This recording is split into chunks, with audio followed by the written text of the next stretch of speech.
Ven, Espíritu Santo, llena los corazones de tus fieles y enciende en ellos el fuego de tu amor. Envía tu Espíritu y serán creadas todas las cosas y renovarás la faz de la tierra. Oremos. Oh Dios, que has instruido los corazones de tus fieles con luz del Espíritu Santo, concédenos que sintamos rectamente con el mismo Espíritu y gocemos siempre de su divino consuelo. Por Jesucristo nuestro Señor. Amén. Número 571 del Catecismo de la Iglesia Católica. Artículo 4. Jesucristo padeció bajo el poder de Poncio Pilato. Fue crucificado, muerto y sepultado. El misterio pascual de la cruz y de la resurrección de Cristo está en el centro de la buena nueva que los apóstoles y la Iglesia, a continuación de ellos, deben anunciar al mundo. El designio salvador de Dios se ha cumplido de una vez por todas, por la muerte redentora de su Hijo Jesucristo.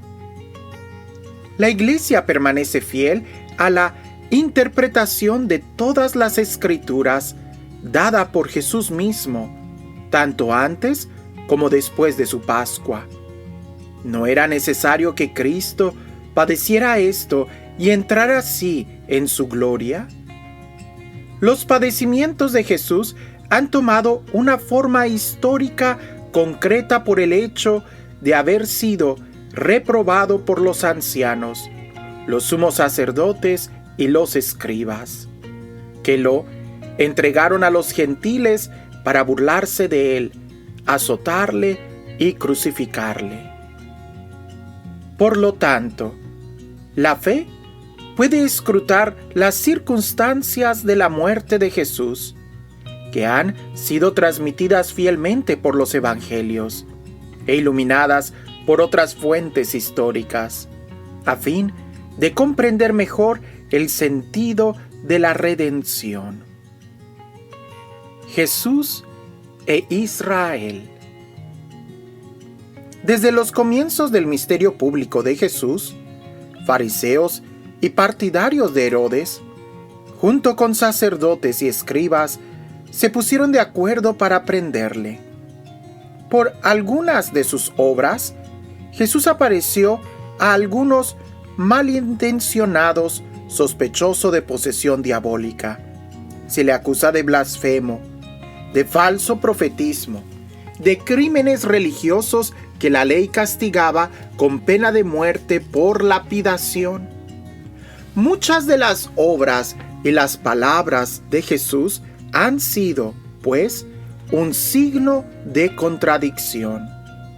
Para las autoridades religiosas de Jerusalén, aquellas a las que el Evangelio de San Juan denomina con frecuencia los judíos, más incluso que a la generalidad del pueblo de Dios, ciertamente sus relaciones con los fariseos no fueron solamente polémicas. Fueron unos fariseos los que le previnieron del peligro que corría. Jesús alababa a alguno de ellos como al escriba de Marcos 12:34, y come varias veces en casa de fariseos. Jesús confirma doctrinas sostenidas por esta élite religiosa del pueblo de Dios: la resurrección de los muertos, las formas de piedad, limosna, ayuno y oración, y la costumbre de dirigirse a Dios como Padre, carácter central del mandamiento del amor a Dios y al prójimo. A los ojos de muchos en Israel, Jesús parece actuar contra las instituciones esenciales del pueblo elegido, contra la sumisión a la ley, en la integridad de sus prescripciones escritas, y para los fariseos según la interpretación de la tradición oral. contra el carácter central del Templo de Jerusalén como lugar santo donde Dios habita de una manera privilegiada, contra la fe en el Dios único, cuya gloria ningún hombre puede compartir. En este momento en el Catecismo estamos entrando en el artículo del credo donde vamos a profundizar más en que Jesucristo padeció bajo el poder de Poncio Pilato. Fue crucificado, muerto y sepultado. Ese es como el tema. Y poco a poco vamos a ir entrando en algunos aspectos como quién es Jesús en Israel, Jesús y la ley, y vamos a ir viendo, por ejemplo, la relación que Jesús tenía con el templo, Jesús y la fe de Israel en el Dios único y Salvador. O sea, es ir entrando a un aspecto histórico que está definitivamente permeado de fe, permeado de la voluntad de Dios, permeado de una intención. Cuando nosotros nos acerquemos a Jesús, tratando de ver un aspecto histórico, ¿verdad? Nunca hay que perder de vista en esto. Esos acontecimientos históricos estaban ya designados desde toda la eternidad, pudiéramos decir, con un propósito, y se fueron juntando, fueron como unos engranes que uno iba moviendo al otro para que llegara precisamente ese momento, la manifestación plena y total de Dios, de su voluntad, de el por qué fuimos creados y el para qué fuimos creados.